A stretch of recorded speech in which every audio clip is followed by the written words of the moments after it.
In celebration of Black History Month, this week's book bite is Becoming Muhammad Ali by James Patterson and Kwame Alexander. And so this is a story of Muhammad Ali as he was growing up, and it's told from two different points of view.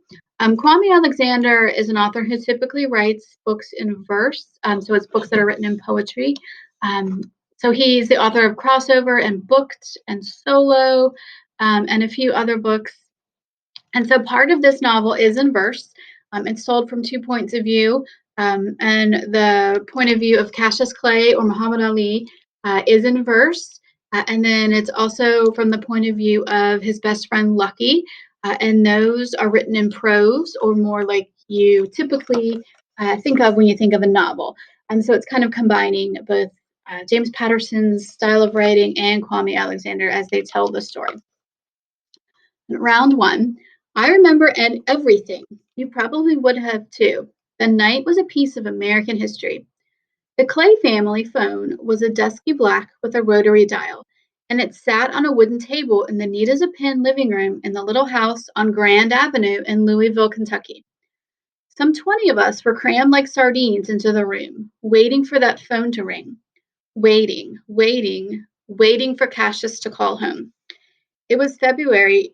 It was a February night in 1958, and I remember it like it was yesterday. My best friend Cassius was 300 miles north in Chicago, and that night he was fighting for a championship in the Golden Gloves boxing tournament. Cassius wasn't a professional yet, just an amateur. Tall, but a little skinny and a lot raw. Only 16 years old, like me. And there is an illustration there. I'm Lucius, by the way. Nice to meet you. You can call me Lucky. All my friends do. Cassius had already won plenty of bouts all over Kentucky, but the Chicago Golden Gloves was the big time. When he won there, and we all knew he would, it would be lights out. From now on, people everywhere would know the name Cassius Clay. And so we waited for the phone to ring. I remember that living room was so packed with family and friends and neighbors that we could hardly move. The smell of roast chicken and sweet potato pie and cheese grits mixed with the smell of paint and turpentine. Mr. Clay, Cash's dad, who everybody called Cash, was a sign and billboard painter, and he kept his work supplies right there in the house. Mrs. Clay, somebody called out, when that boy of yours gets famous, he ought to buy you a bigger house. Oh, you know he will, she answered. Then she looked right at me. Isn't that right, Lucius? Yes, ma'am, you know it is. Cash has promised you a big house. I remember that Mrs. Clay was too nervous to eat, but she wasn't too nervous to talk about how proud she was. My Cassius did everything early, she was saying to a group of ladies. He crawled early, talked early, walked on his toes like a dancer. The ladies all laughed, as if they hadn't heard that story 100 times before. But Mrs. Clay just couldn't help it. Cassius always told her he was bound to be the greatest, with a capital G, and she believed it with all her heart. So did I. So did everybody in Louisville's West End. Come on, phone, ring-a-ding-ding.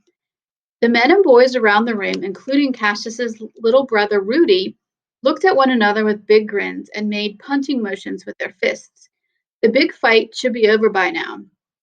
Under those bright lights in the middle of that huge Chicago stadium, Cassius would be standing tall in the ring with one hand over his head like always, his opponent next to him with head bowed down in defeat. Then the phone rang. It was Cassius with news about the fight, and he told it like only Cassius could tell a story. Cassius Clay versus Alex Watt, February 24th, 1958. Here's how it all went down. The bell rang in Chicago Stadium, and I could barely see the lightweight rush me through the rank cigar smoke that filled the arena. In the first round, he threw punches like pitches, fast and straight, striking air and striking out. So I played peekaboo in the second, sending quick jabs to his head. You ain't ready for Cassius, I whispered. Then I shook him up with a left and took him down hard in the third. He sure wasn't ready, but neither was I when I found out who I was fighting next. Cassius Clay versus Francis Turley, February 25th, 1958. Frank Turley was a cowboy from Montana meaner looking than an angry ox, with fists even meaner. They said he broke a guy's nose with a left jab, then smiled when the Joker went tumbling out of the ring, blood spurting every which way. "I'ma lick you good, boss," he said, winking at me, before the bell rang, and I believed that he believed he would. Knockout. We traded punches like baseball cards. Him a wild Mustang, me a Louisville slugger.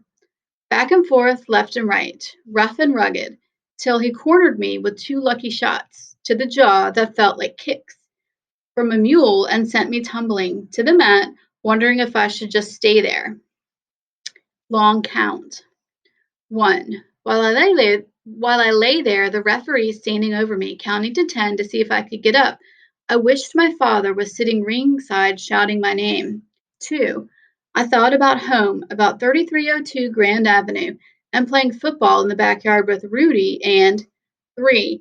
The Montgomery kids next door who was gonna babysit them now that I was a boxer. 4. And whether Lucky bought the new Superman like he promised. 5. I thought about my granddaddy Herman's story about Tom the slave. 6. I thought about how boxing was going to set me free, set us all free. And 7. When I'd asked Mama Bird to cook for my celebration dinner after I got up. And 8. Whooped this cowboy from Montana and advanced to the semifinals of the 1958 Golden Gloves Championship. All right, now I'm going to stop there and see if he wins that Golden Glove Championship. And to find out more about him, you can check this book out. Again, that's Becoming Muhammad Ali.